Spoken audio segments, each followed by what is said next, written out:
दोस्तों, महान विचारक, सैद्धांतिक वक्ता, you can heal your life जैसी बेस्ट सेलर लेखिका लुइस एल हे इनके द्वारा लिखी एक और प्रभावशाली एवं सशक्त पुस्तक जो आपको सफल बनाकर जीत का जश्न मनाने में आपकी सच्ची साथी होगी। जी हाँ, इस किताब का नाम है जीत का जश्न, जो कि हिंदी अनुवाद है इन्हीं के द्वारा लिखे the power is with in you इस किताब से।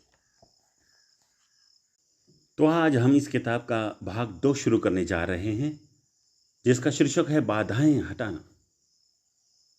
जी हाँ, हम जानेंगे कि बाधाओं को कैसे हटाया जाता है। तो आइए शुरू करते हैं। भाग 2, बाधाएं हटाना।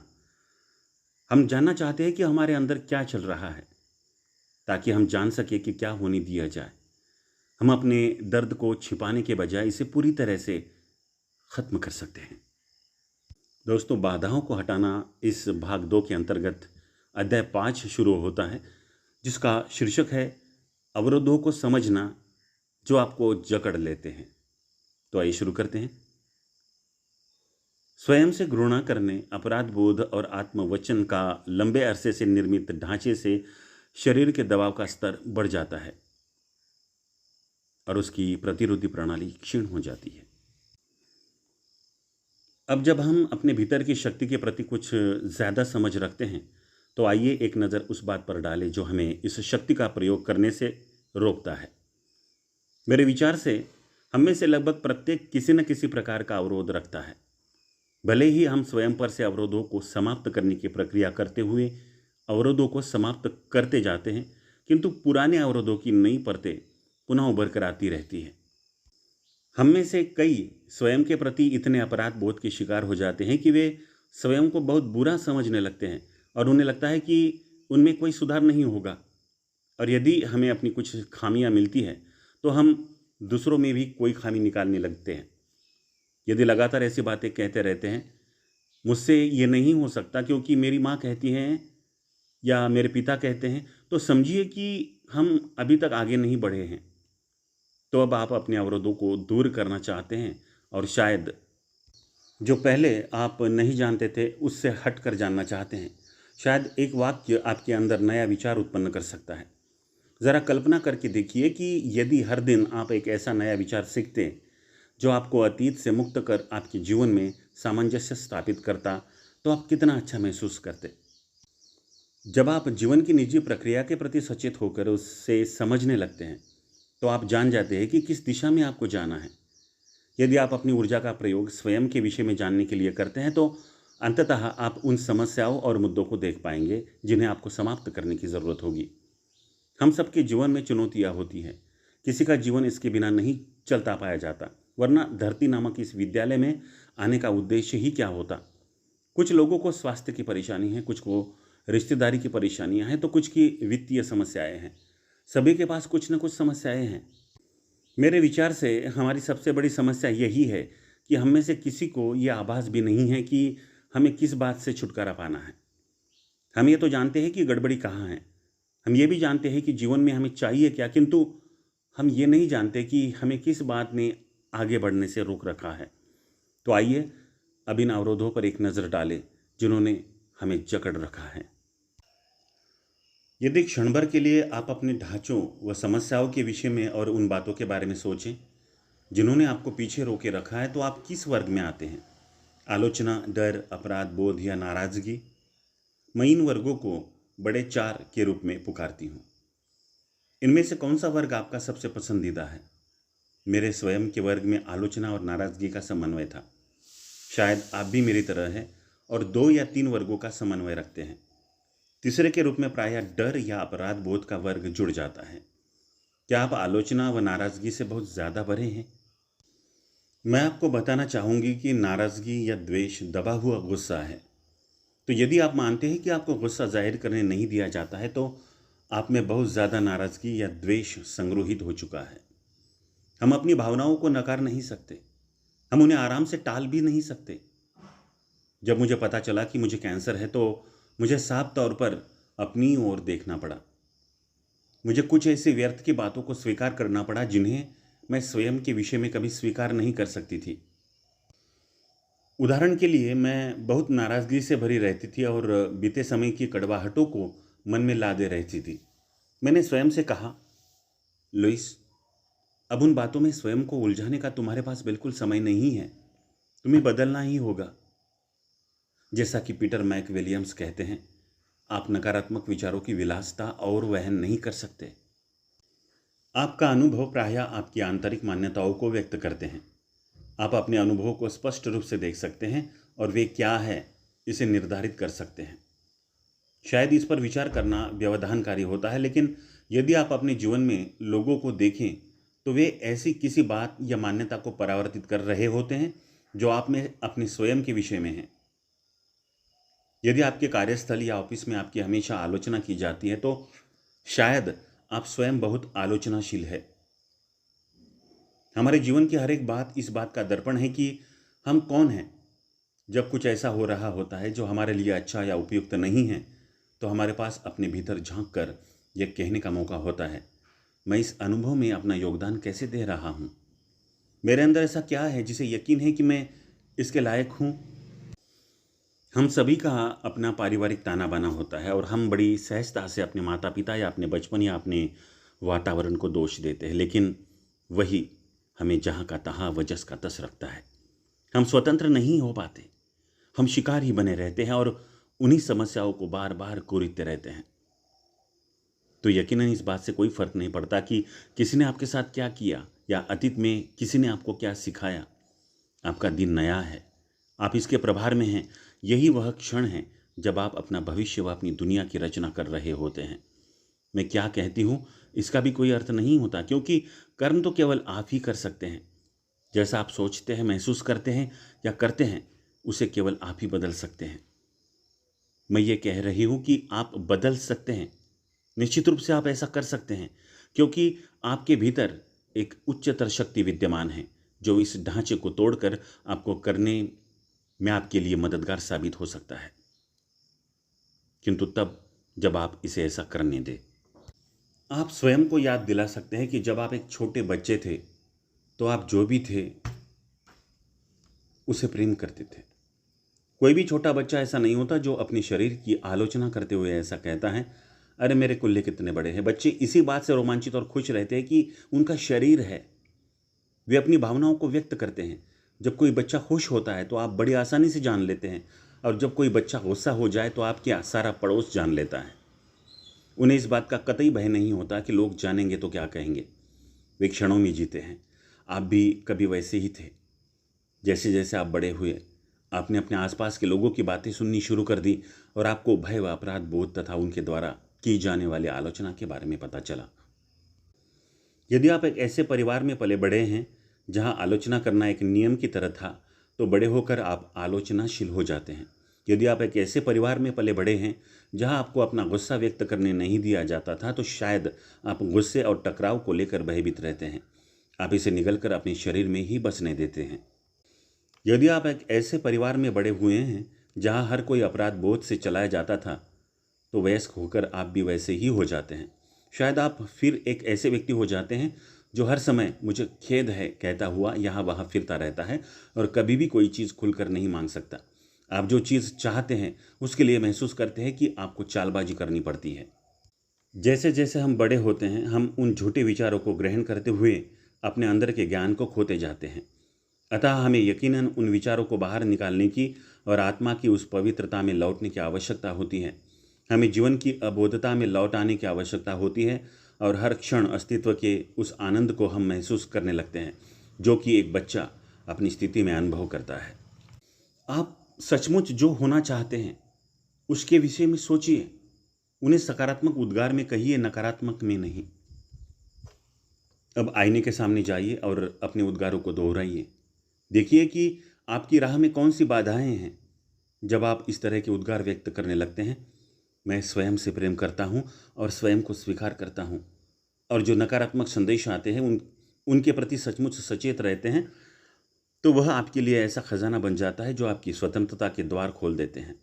सामान्यतः संदेश वही 4 तरह के होते हैं जिनका जिक्र मैंने पहले किया: आलोचना, डर, अपराध बोध और क्रोध। तथा बहुत ज़्यादा संभव है कि आपने इन संदेशों को बीते समय में लोगों से सीखा है। आप लोगों में से कुछ ने इस जीवन काल के दौरान करने के लिए कुछ कठिन कार्यों को चुन रखा है, और ये मेरा मानना है कि चाहे कोई कुछ भी सोचे या करे, हम यह स्वयं को प्रेम करने के लिए आते हैं। हम अपने माता पिता और मित्रों की सीमाओं से परे जा सकते हैं। यदि आप एक अच्छे लड़के थे तो आपने जीवन के प्रति अपने माता पिता के सीमित नज़रिए को ही सीखा है। आप जानते हैं कि आप बुरे नहीं हैं, आप आदर्श बच्चे हैं। आपने वही सीखा जो आपके माता पिता ने आपको सिखाया। अब जब आप बड़े हो गए हैं, आप वैसा ही कर रहे हैं। आप में से कितने लोग स्वयं को वैसा ही बोलते हुए सुनते हैं जैसा आपके माता पिता बोलते थे? बधाई हो, ये बहुत अच्छे शिक्षक थे और आप उतने ही अच्छे छात्र।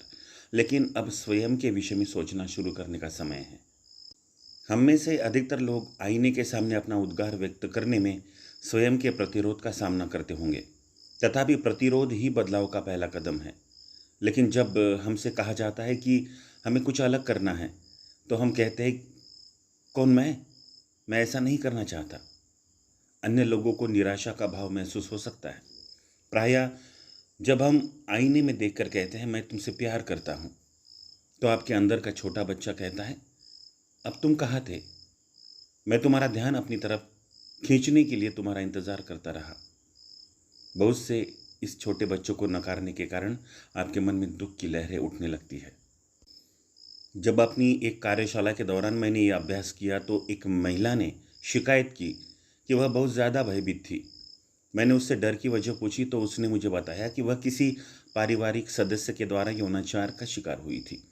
हम में से कई लोग इस कृत्य का शिकार हुए होंगे और हम इससे उबरना सीख रहे हैं। बड़े मज़े की बात है कि ऐसा इस दुनिया में प्रायः होता रहा है। आजकल पारिवारिक सदस्यों के द्वारा यौनाचार किए जाने की घटनाएं प्रायः पढ़ी सुनी जाती है। फिर भी मुझे नहीं लगता कि ये पहले की अपेक्षा आजकल ज़्यादा हो रही है। हम एक ऐसी स्थिति तक अपनी सोच में आगे बढ़ चुके हैं कि अब हम बच्चों का अधिकार महसूस करते हैं और समाज में व्याप्त इस गंदी बुराई को देखने लगे हैं। समस्याओं को ख़त्म करने के पहले उन्हें पहचानना ज़रूरी है। इसके बाद ही हम इनसे छुटकारा पाने की प्रक्रिया अपना सकते हैं। नज़दीकी रिश्तेदारों के द्वारा यौनाचार के शिकार लोगों के लिए चिकित्सा आवश्यक है। हमें एक ऐसे सुरक्षित आयाम की ज़रूरत होती है जहां हम इन भावनाओं से निपट सके। जब हम स्वयं के प्रति क्षोभ, रोष या शर्म निकाल बाहर करते हैं, तब हम एक ऐसे आयाम में पहुंच जाते हैं जहां हम स्वयं से प्रेम कर सकते हैं। हम भी प्रक्रिया से गुजर रहे होते हैं। हम याद रखना चाहते हैं कि हम तक पहुंचने वाली भावनाएं केवल भावनाएं ही होती हैं। हमें अपने अंदर के बच्चे को सुरक्षित महसूस कराने की ज़रूरत होती है। इस अनुभव को हासिल करने के साहस के बाद अस्तित्ववान रहने के लिए हमें स्वयं को धन्यवाद देना चाहिए। कभी कभी जब हम निकट संबंध के यौनाचार जैसी किसी मुद्दे से निपट रहे होते हैं तो ये स्वीकार करना कठिन होता है कि दूसरा व्यक्ति अपनी तब की समझ, चेतना और ज्ञान से जो कर सकता था उसने अच्छे से अच्छा किया। हिंसा के कृत्य ऐसे लोगों से उपजते हैं जिन्होंने स्वयं का उल्लंघन किया। हम सभी को हीलिंग की ज़रूरत है। हम जो है, जब हम उससे प्रेम करना एवं उसे संजोना सीखते हैं तो हम किसी को नुकसान नहीं पहुंचाते। आलोचनाएं बंद कीजिए। जब हम आलोचना से निपट रहे होते हैं तो हम प्रायः हर समय उसी बात के लिए स्वयं की बार बार आलोचना कर रहे होते हैं। हम कब होश में आकर जानते हैं कि आलोचना कारगर नहीं होगी? आइए दूसरी विधि अपनाएं। आइए हम जैसे अभी है वैसे ही स्वयं को स्वीकार करें। आलोचक प्रकृति के लोग आलोचना को अपनी तरफ खींचते हैं क्योंकि उनके स्वभाव का ढांचा ही उन्हें आलोचना करने को विवश करता है। हम जो भी देते हैं वही हमें हासिल होता है। हमें हर समय पूर्ण होने की ज़रूरत महसूस हो सकती है। पूर्ण कौन है? क्या आपको कभी कोई ऐसा व्यक्ति मिला है जो स्वयं में पूर्ण हो? मुझे तो नहीं मिला। यदि हम किसी दूसरे व्यक्ति की शिकायत करते हैं तो यकीनन हम स्वयं से जुड़े किसी पहलू की आलोचना करते हैं। हर कोई हमारा स्वयं का प्रतिबिंब है और हमें जो कुछ दूसरे व्यक्ति में नज़र आता है उसे हम स्वयं में देखते हैं। कई बार हम जो है उससे जुड़े पहलुओं को स्वीकार ही नहीं करते। हम स्वयं शराब या ड्रग्स या सिगरेट अथवा अति भोजन का सहारा लेकर नकारते रहते हैं। स्वयं के पूर्ण न होने की शिकायत पर यह सब खुद को दुख पहुंचाने के तरीके हैं। यदि आप एक ऐसे व्यक्ति रहे हैं जो जीवन के प्रति नकारात्मक नज़रिया ही रखता है तो आपको स्वयं को प्रेम करने व स्वीकारने की स्थिति आने में समय लगेगा। आलोचना एक आदत मात्र है, आपके अस्तित्व की वास्तविकता नहीं है। इसलिए आप इसे छोड़ने का अभ्यास करते रहिए।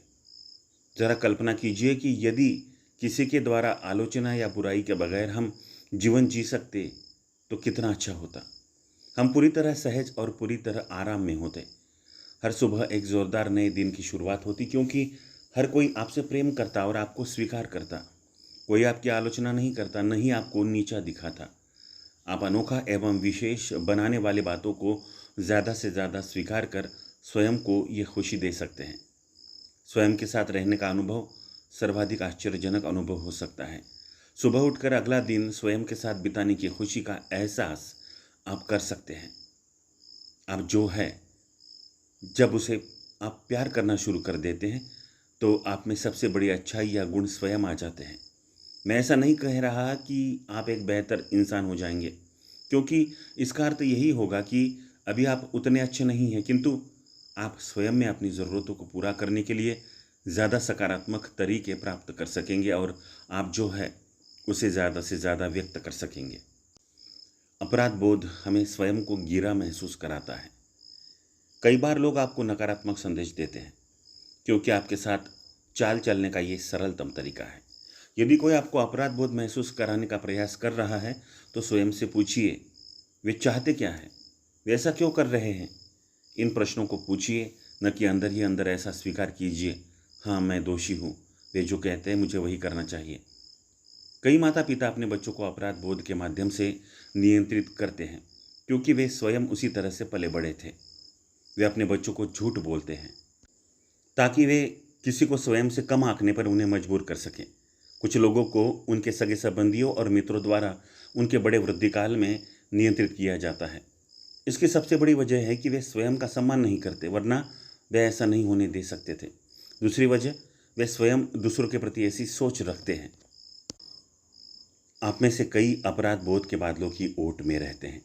आप हमेशा गलत महसूस करते हैं, या ये कि आप सही काम नहीं कर रहे हैं, या किसी से किसी बात पर माफ़ी मांग रहे होते हैं। आपने भूतकाल में जो गलती की है उसके लिए खुद को क्षमा नहीं करते। आपके जीवन में जो घटित हो रहा है उसके लिए आप स्वयं को कोसते रहते हैं। बादलों को छट या बिखर जाने दीजिए। आपको अब इस तरह रहने की बिल्कुल ज़रूरत नहीं है। आप में से जो लोग अपराध बोध महसूस करते हैं वे अब न कहना सीख सकते हैं और लोगों की निरर्थक बातों का जवाब दे सकते हैं। मैं आपको उनसे नाराज़ होने के लिए नहीं कह रही हूँ, लेकिन अब आपको उनकी चाल का शिकार होने की ज़रूरत कतई नहीं है।